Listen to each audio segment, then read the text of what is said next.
Слава на Господа, църква на Господа! Тук ли сте, братя и сестри?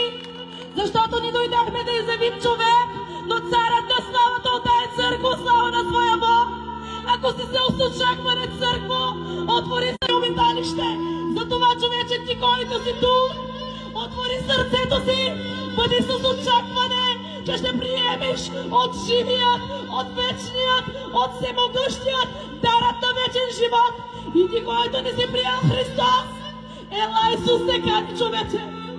Ела какъвто си, ела Той те кани с греха ти, с немощта ти, с болестта ти, на Господа.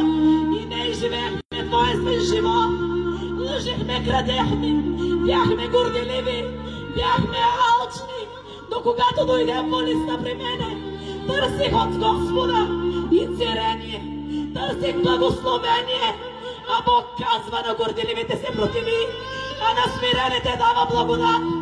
Затова, Димитроград, обърни се към Исус и ще бъдеш спасен.